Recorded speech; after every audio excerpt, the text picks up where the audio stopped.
حضرت عبداللہ بن حذافہ رضی اللہ عنہ کا واقعہ۔ حکومت، دولت اور شہزادی کو ٹکرانے والے صحابی کی داستان۔ حافظ ابن کثیر اور حافظ ابن عساکر عبداللہ بن حذافہ رضی اللہ عنہ کا واقعہ بیان کرتے ہیں کہ آپ کو رومی کافروں نے قید کر لیا اور اپنے بادشاہ کے پاس پہنچا دیا۔ بادشاہ نے آپ سے کہا کہ تم نصرانی بن جاؤ، میں تمہیں اپنے راج پاٹ میں شریک کر لیتا ہوں اور اپنی شہزادی کو تمہاری نکاح میں دیتا ہوں۔ عبداللہ بن حذافہ رضی اللہ عنہ نے جواب دیا کہ یہ تو کیا اگر تو اپنی بادشاہت مجھے دے دے اور تمام عرب کا راج بھی مجھے سونپ دے، اور یہ چاہے کہ میں ایک آنکھ جھپکنے کے برابر بھی اپنی دین محمد صلی اللہ علیہ وسلم سے پھر جاؤں تو یہ بھی ناممکن ہے۔ بادشاہ نے کہا پھر تجھے قتل کر دوں گا۔ حضرت عبداللہ بن حذافہ رضی اللہ عنہ نے جواب دیا کہ ہاں، یہ تجھے اختیار ہے۔ چنانچہ اسی وقت بادشاہ نے حکم دیا اور انہیں صلیب پر چڑھا دیا، اور تیر اندازوں نے قریب سے بحکم بادشاہ ان کے ہاتھ، پاؤں اور جسم چیرنا شروع کر دیا۔ بار بار کہا جاتا کہ اب بھی نصرانیت قبول کر لو، اور آپ رضی اللہ عنہ پوری صبر اور استقلال کے ساتھ فرماتے جاتے تھے کہ ہرگز نہیں، ہرگز نہیں۔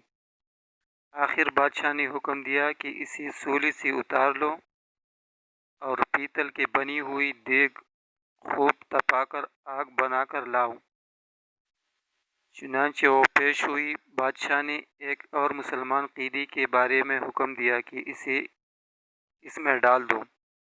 اسی وقت حضرت عبداللہ بن حذافہ رضی اللہ عنہ کی موجودگی میں آپ کے دیکھتے ہوئے اس مسلمان قیدی کو اس میں ڈال دیا گیا۔ وہ مسکین صحابی اسی وقت اس میں جل گئے، گوشت پوست جل گیا اور ہڈیاں چمکنے لگے۔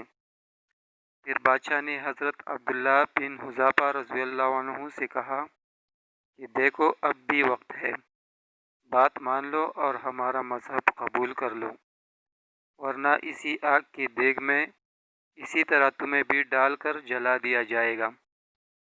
آپ رضی اللہ عنہ نے پھر بھی اپنی ایمانی جوش سے کام لے کر فرمایا کہ ناممکن ہے کہ میں اللہ کے دین کو چھوڑ دوں۔ اسی وقت بادشاہ نے حکم دیا کہ انہیں اس میں ڈال دو۔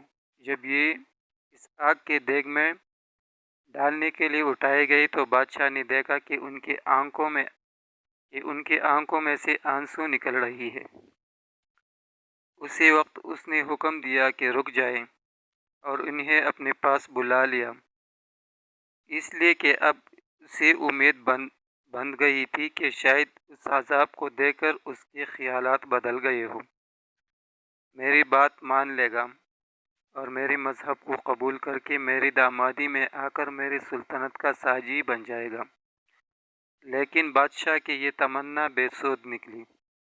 حضرت عبداللہ بن حذافہ رضی اللہ عنہ نے فرمایا کہ میں صرف اس وجہ سے رویا تھا کہ کاش آج ایک ہی جان ہے جسے اللہ کے راہ میں اس عذاب کے ساتھ قربان کر رہا ہوں۔ کاش میرے روئی روئی میں ایک ایک جان ہوتی تو آج سب کے سب جانیں اللہ کے راہ میں ایک ایک کر کے فدا کر دیتا۔ بعض روایات میں ہے کہ آپ کو قید خانے میں رکھا اور کھانا پینا بند کر دیا۔ کئی دن کے بعد شراب اور خنزیر کا گوشت بھیجا، لیکن آپ رضی اللہ عنہ نے اس بھوک پر بھی اس کی طرف توجہ تک نہ فرمائی۔ بادشاہ نے آپ کو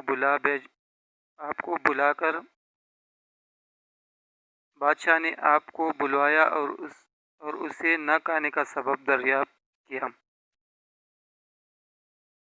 بادشاہ نے اس کو بلایا اور اس سے کھانا نہ کھانے کا سبب دریافت کیا تو آپ نے جواب دیا کہ اس حالت میں میرے لیے جائز تو ہو گیا ہے، لیکن میں تجھ جیسے دشمن کو اپنے بارے میں خوش ہونے کا موقع بھی نہیں دینا چاہتا۔ اب بادشاہ نے کہا کہ اچھا تم میرے سر کا بوسہ لے لو تو میں تمہیں اور تمہارے ساتھ کے تمام قیدیوں کو رہا کر دیتا ہوں۔ آپ رضی اللہ عنہ نے اسے قبول فرما لیا اور اس کے سر کا بوسہ لیا، اور بادشاہ نے بھی اپنا وعدہ پورا کیا، آپ کو اور آپ کے ساتھی کو چھوڑ دیا۔ جب حضرت عبداللہ بن حذافہ رضی اللہ عنہ یہاں سے آزاد ہو کر حضرت عمر فاروق رضی اللہ عنہ کے پاس پہنچے تو آپ نے انہیں بڑے ادب کے ساتھ ممبر رسول صلی اللہ علیہ وسلم پر بٹھایا اور فرمایا کہ عبداللہ اپنا واقعہ ہم کو سناؤ۔ چنانچہ جب آپ نے شروع کیا تو خلیفۃ المسلمین سیدنا عمر رضی اللہ عنہ کے آنکھوں سے آنسو بہنے لگے، تو آپ نے فرمایا کہ ہر مسلمان پر حق ہے کہ عبداللہ بن حذافہ رضی اللہ عنہ کی پیشانی چومے، اور میں ابتدا کرتا ہوں۔ یہ فرما کر پہلے آپ نے ان کے سر کا بوسہ لیا اور پھر جمیع مسلمانوں نے رضی اللہ عنہ و رضوا عنہ۔ حوالہ ابن کثیر جلد نمبر 3۔